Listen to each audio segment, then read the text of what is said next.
Hello दोस्तों, नमस्कार।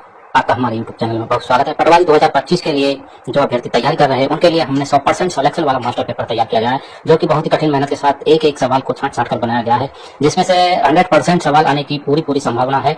तो आप हमारे इस पेपर को देखिए और अधिक से अधिक सॉल्व करने की कोशिश कीजिए और कमेंट के माध्यम से बताइए आपने कितने सवाल सही किए। और वीडियो को लाइक कीजिए, शेयर कीजिए। चैनल को सब्सक्राइब नहीं किया है तो चैनल को सब्सक्राइब जरूर कर लेंगे। और हमारी पटवारी से संबंधित सभी वीडियो इस चैनल पर उपलब्ध है, जिसके लिए आप हमारी प्लेलिस्ट पे जाकर के वहां से पटवारी से संबंधित सभी वीडियोस देख सकते हैं। इसके अलावा अन्य भर्तियों से संबंधित सभी जो वीडियो है हमारे चैनल पर उपलब्ध है। आप प्लेलिस्ट में जाकर वहां से अलग से अपनी पेपर के अनुसार एक एक परीक्षा के अनुसार अलग अलग वीडियोस को देखें और लाइक कीजिए, शेयर कीजिए। चैनल को सब्सक्राइब जरूर कर ले। चैनल को सब्सक्राइब करने से हमारे आने वाली वीडियो की जानकारी आपको आगे मिलती रहेगी। चलिए देखते हैं आज का अपना मास्टर मॉडल पेपर। निम्न में से कौन सी ग्रंथि व्यक्तित्व विकास को प्रभावित नहीं करती है? तो पहला ये आपका साइंस का सवाल है, कौन सी ग्रंथि आपकी ऐसी है जो व्यक्तित्व विकास को प्रभावित नहीं करती है? तो यहाँ पर आपका राइट आंसर हो जाएगा पीनियल ग्रंथि। मैं डायरेक्ट दोस्तों यहाँ पर आपको आंसर बताऊंगा और उसका थोड़ा बहुत जो एक्सप्लेनेशन है जो मैं आपको बता सकता हूँ वो डिस्कस करेंगे ताकि आपका टाइम वेस्ट नहीं होगा। तो पीनियल ग्रंथि यहाँ पर आपका राइट आंसर हो जाएगा, जो कि व्यक्तित्व विकास को प्रभावित नहीं करती है।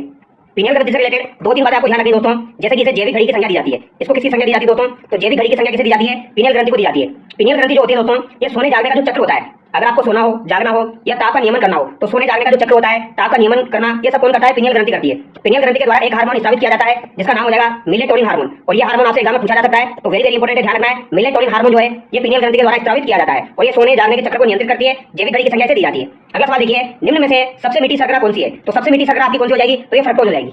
अगला सवाल है, चेचक के टीके की खोज किसके द्वारा की गई? तो चेचक का जो टीका होता है दोस्तों, इसकी खोज किसके द्वारा की गई थी? तो एडवर्ड जेनर के द्वारा इसकी खोज की गई थी। ऑप्शन 2 यहाँ पर आपका करेक्ट होगा।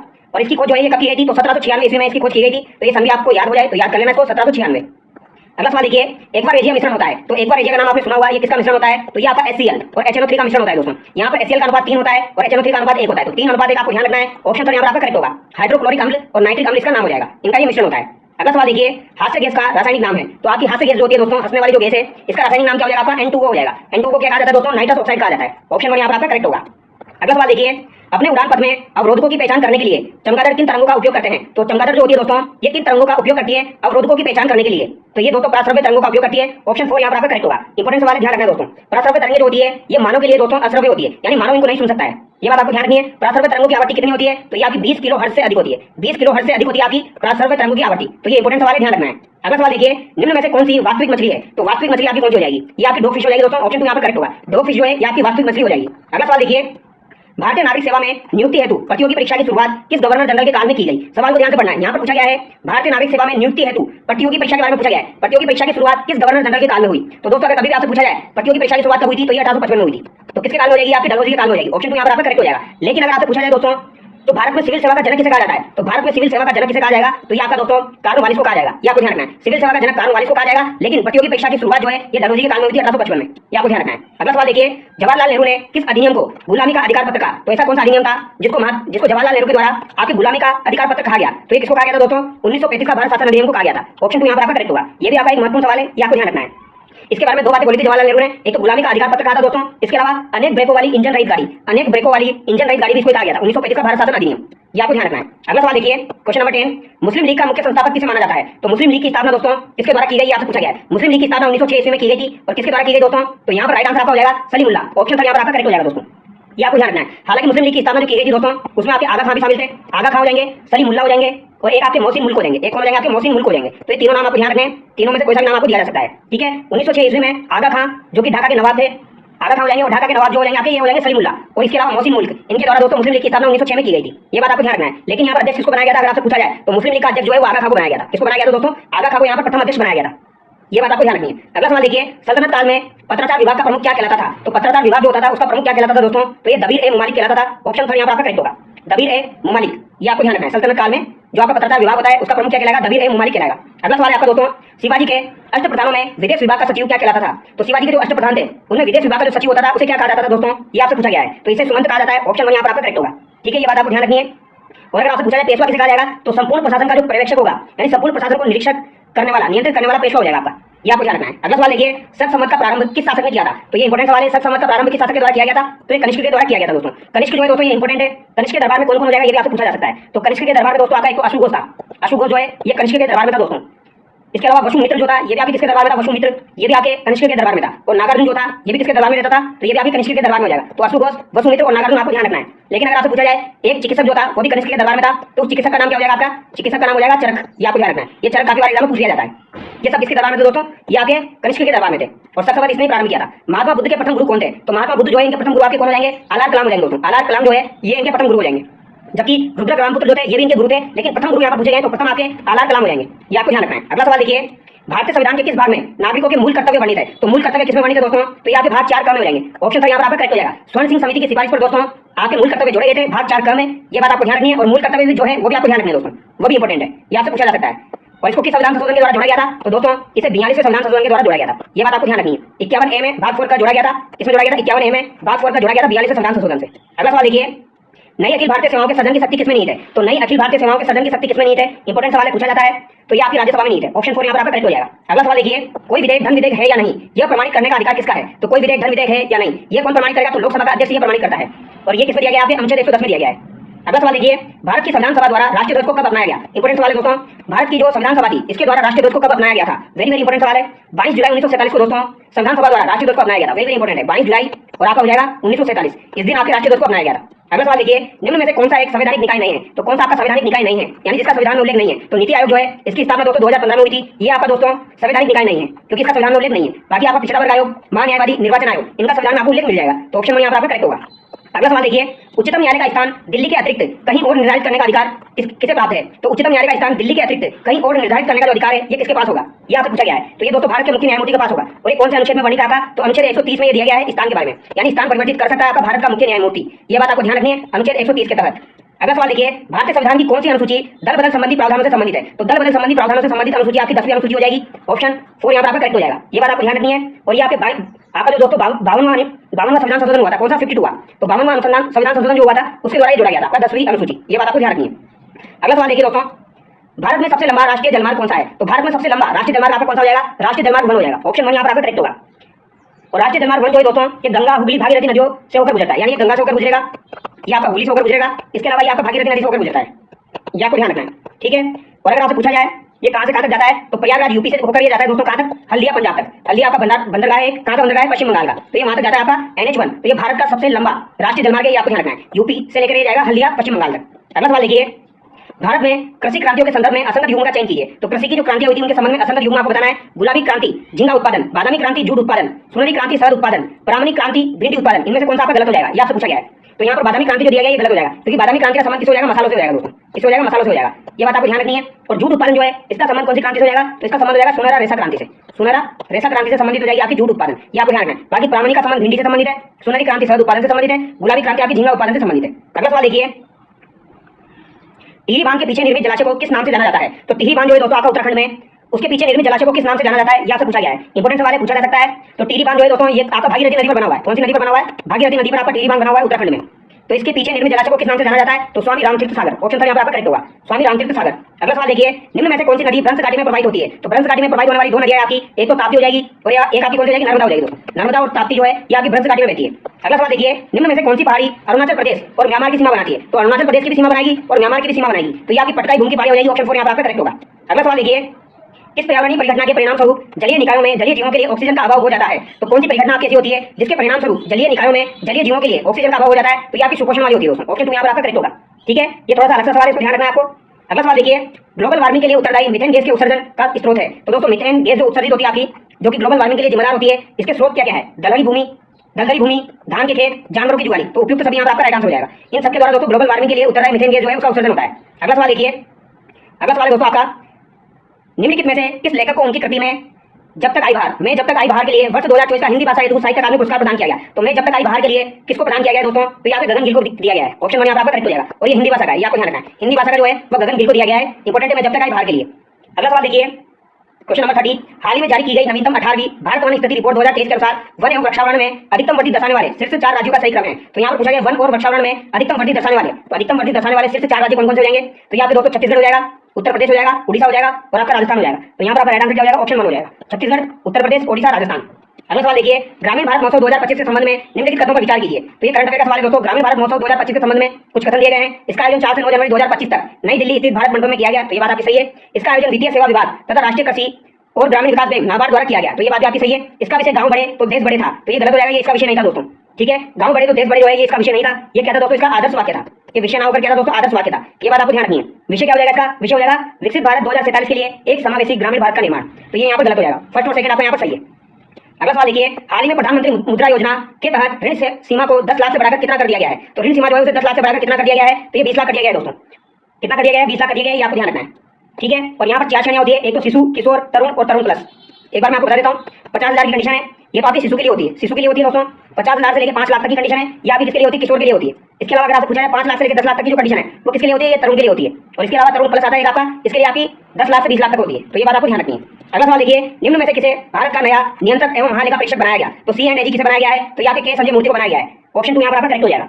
और C&AG जो होता है दोस्तों, इसका कार्यकाल कितना होता है, तो 665 होता है। ये भी आपको ध्यान रखना है, कितना होता है, 665 होता है। ये आपका एग्जाम में पूछा जा सकता है। अगला सवाल देखिए, 18वीं भारत वन स्थिति रिपोर्ट 2023 के संदर्भ में राजस्थान के निम्नलिखित जिलों को सम्मिलित कीजिए। तो कुछ जिले दिए गए हैं, इनको सम्मिलित करना है। वन क्षेत्रफल में वर्दी वाला जिला कौन सा हो जाएगा, तो ये सीकर हो जाएगा, सीकर में वर्दी हुई है दोस्तों। ठीक है, वन क्षेत्रफल में कमी वाला जिला कौन सा हो जाएगा, 12 हो जाएगा, 12 में आपकी कमी हुई है इस बार।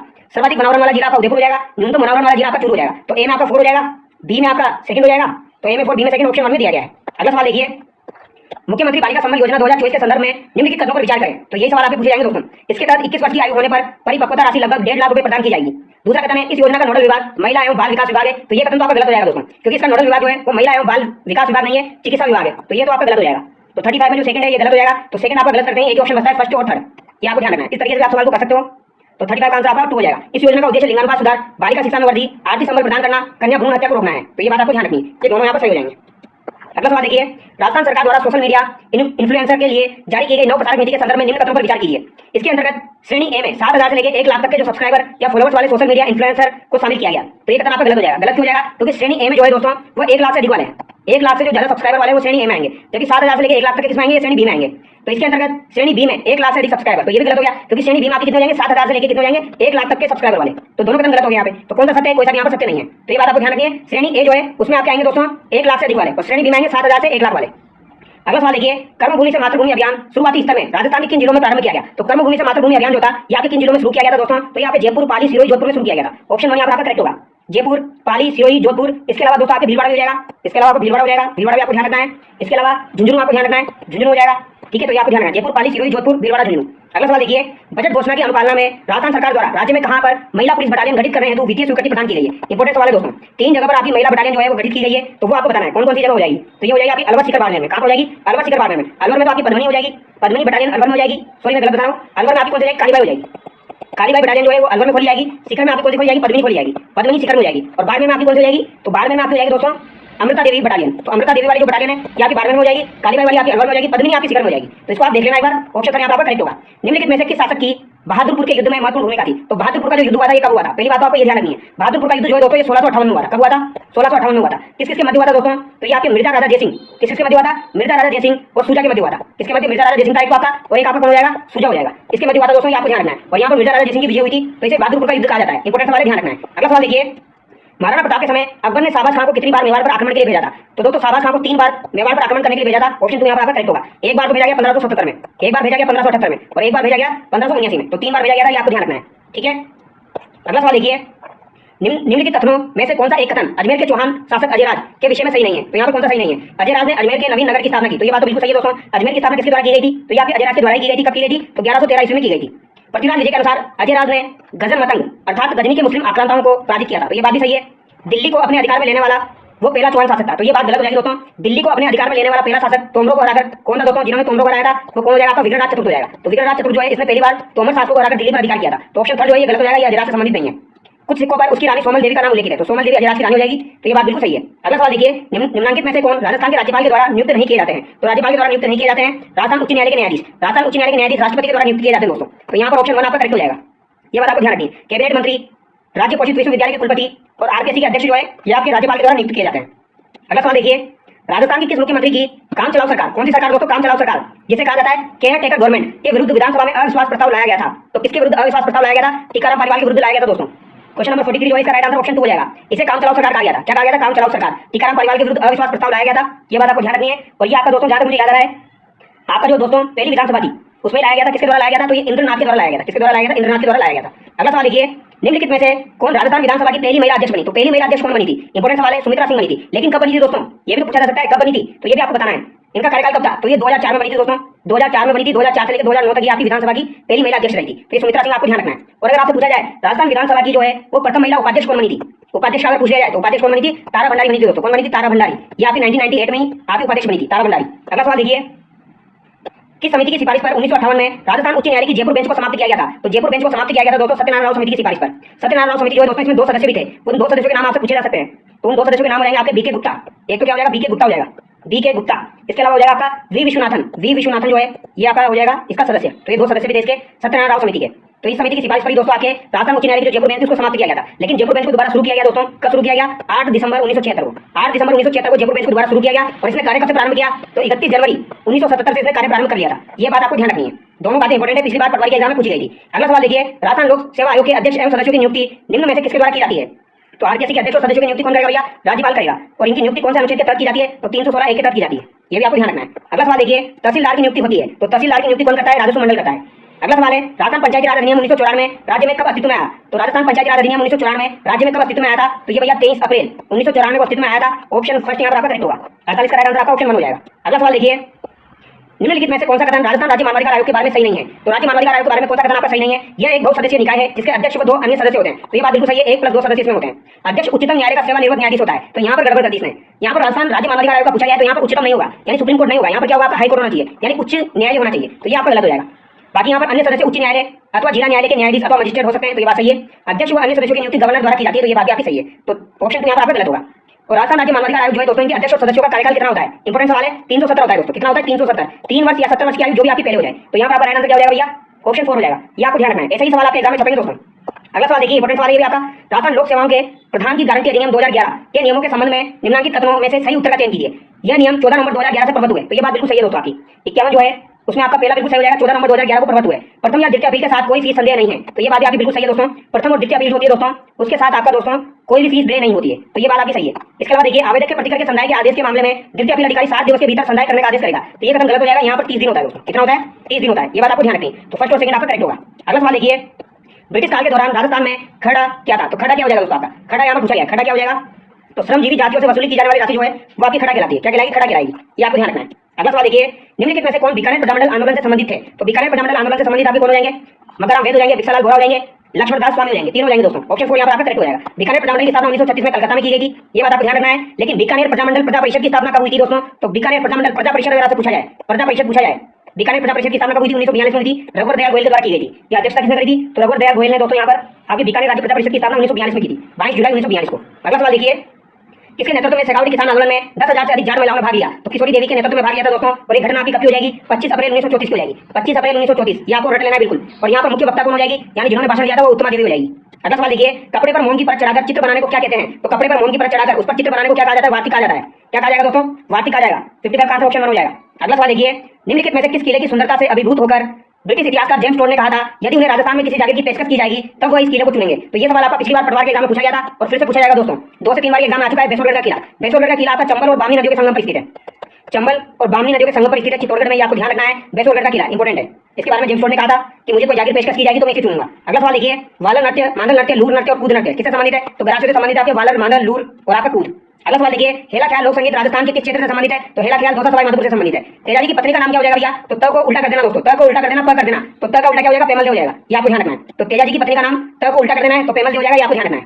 अगला सवाल देखिए, अच्छा तेजाजी का जन्म कहाँ हुआ था दोस्तों? खंडाल नागौर में हुआ था। उन लोक देवताओं को चिन्हित कीजिए जिनकी जीवन कथाओं में गो रक्षा के प्रकरण है। तो गोगा जी जिनका जन्म ददेवा चुरू में हुआ था। तेजाजी खंडाल नागौर। बाबू जी हो जाएंगे कोलमंड जोधपुर और एक आपके देव जी हो जाएंगे। तो इन सबका संबंध आपका किससे हो जाएगा? गो रक्षा से हो जाएगा। ऑप्शन 3 यहाँ पर करेक्ट होगा। स्वतंत्र पावनी की रचना किसने की थी? तो स्वतंत्र पावनी की रचना किसके द्वारा की गई थी दोस्तों? तो तेज कवि जैसलमेर के द्वारा की गई थी। ऑप्शन 4 करेक्ट हो जाएगा। और स्वतंत्र पावनी की रचना दोस्तों ये 1943 में की गई थी और ये महात्मा गांधी जी को भेंट भी की गई थी। ये बात आपको ध्यान रखनी है। तेज कवि का संबंध जो है वो रमस से हो जाएगा। फागु महाराज का संबंध आपका रमस से हो जाएगा। अगला सवाल देखिए, राजस्थान की संस्कृति में ओरण किससे संबंधित है? तो ओरण आपका दोस्तों पर्यावरण संरक्षण की एक परंपरा है। तो पर्यावरण संरक्षण की एक परंपरा आपकी क्या हो जाएगी? ओरण हो जाएगी दोस्तों। इंपोर्टेंट सवाल पूछा जाता है। अगला सवाल देखिए, हटुंडी अजमेर में गांधी आश्रम की स्थापना किसके द्वारा की गई? तो गांधी आश्रम की स्थापना दोस्तों हटुंडी अजमेर में किसके द्वारा की गई थी? हरिभाऊ उपाध्याय के द्वारा की गई थी। राजस्थान का प्रथम ध्रुपद गायक कौन था? तो राजस्थान का प्रथम ध्रुपद गायक अगर आपसे पूछा जाए तो ये मधु भट्ट तेलंग हो जाएगी। कौन हो जाएगी? मधु भट्ट तेलंग हो जाएगी दोस्तों, ये आपको ध्यान रखना है। ठीक है, तो राजस्थान का प्रथम ध्रुपद गायक कौन हो जाएगा? मधु भट्ट तेलंग हो जाएगी। और ये आपकी महिला ध्रुपद गायकी थी दोस्तों, ये आपको ध्यान रखना है। 64 में इंपोर्टेंट सवाल है, ये आपसे पूछा जा सकता है। अगला सवाल देखिए दोस्तों, राजस्थान के विख्यात इतिहासकार जो एक समाज सुधारक भी थे, तो ये आपके हरविलास शारदा हो जाएंगे, जो कि इतिहासकार भी रहे और ये आपके समाज सुधारक भी रहे। ठीक है, अगला सवाल देखिए दोस्तों, हरविलास शारदा का संबंध दोस्तों किससे है? शारदा एक्ट से है। शारदा एक्ट आपका 1929 में पारित हुआ था, जिसमें महिलाओं की आयु यानी लड़कियों की आयु 14 वर्ष रखी गई थी और आपकी बाल यानी लड़कों की आयु 18 वर्ष रखी गई थी। तो 14-18 भी आपको ध्यान रखना है। अगला सवाल देखिए, निम्नलिखित में से कौन सा सम्मिलित नहीं है? कौन सा यहाँ पर सम्मिलित नहीं है? भटनेर, दुर्ग, हनुमानगढ़ बिल्कुल सही है। मैनाल अजमेर ये गलत हो जाएगा दोस्तों। मैनाल आपका भीलवाड़ा में, मैनाल कहाँ हो जाएगा? भीलवाड़ा में हो जाएगा। ये आपको ध्यान रखना है। ओसिया जोधपुर सही है। केला देवी का मंदिर करौली सही है। अगला सवाल देखिए, निम्नलिखित को सम्मिलित कीजिए। उत्तरी अरावली में भानगढ़ हो जाएगी दोस्तों, भानगढ़ अजमेर में स्थित है। मध्य अरावली में तारागढ़ अजमेर हो जाएगी। दक्षिण अरावली में आपकी ऋषिकेश हो जाएगी, जो कि आपकी माउंट आबू में स्थित है। तो यहाँ पर आपका राइट आंसर क्या हो जाएगा? थर्ड सेकंड फर्स्ट होगा। तो थर्ड सेकंड फर्स्ट इसमें दिया गया है। अगला सवाल देखिए, निम्नलिखित में से अरावली का कौन सा शिखर शेर से नीचा किंतु अचलगढ़ से ऊंचा है? तो शेर चोटी जो है उससे तो नीचा है, लेकिन आपका दोस्तों अचलगढ़ जो है उससे ऊंचा है। ये आपसे पूछा गया है। तो गुरु से दिल से जरा आस, तो यहाँ पर जरगा जाएगी। तो एक तो दिलवाड़ा और एक जरगा, ये अचलगढ़ से ऊंची और शेर से नीचे है। तो यहाँ पर आपका राइट आंसर दिलवाड़ा और जरगा होना चाहिए। दिलवाड़ा ऑप्शन में नहीं है, तो राइट आंसर जरगा हो जाएगा। ऑप्शन यहाँ पर आपका करेक्ट होगा। ये आपको ध्यान रखना है दोस्तों। ठीक है, इनकी लंबाई भी आपको ध्यान रखनी है। गुरु शिखर की लंबाई कितनी है? तो गुरु शिखर सबसे ऊंची चोटी, उसकी लंबाई 1705 मीटर है। शेर चोटी की ऊंचाई कितनी है? तो शेर चोटी की ऊंचाई अगर आपसे पूछी जाए तो इसकी ऊंचाई 1597 आपको ध्यान रखनी है दोस्तों। ठीक है, देलवाड़ा की पूछी जाए तो देलवाड़ा की 1442 हो जाएगी, जो तीसरे नंबर की सबसे ऊंची है। जरगा की ऊंचाई कितनी हो जाएगी? 1431 हो जाएगी। ये आपको ध्यान रखना है। ठीक है, सायरा की ऊंचाई कितनी हो जाएगी? 900 मीटर हो जाएगी। खो की ऊंचाई अगर आपसे पूछी जाए तो 920 मीटर हो जाएगी। और रघुनाथगढ़ की ऊंचाई इंपॉर्टेंट है, ये भी काफी बार पूछी जाती है। शिखर में स्थित है, 1055 मीटर इसकी ऊंचाई हो जाएगी। तो ये बात आपको ध्यान रखनी है। अब इंग्लिश के सवाल देख लेते हैं दोस्तों। यहाँ पर एक पैराग्राफ दिया गया है, तो पैराग्राफ के सवाल आप खुद से कर लेना, बाकी यहाँ पर हम डिस्कस करते हैं।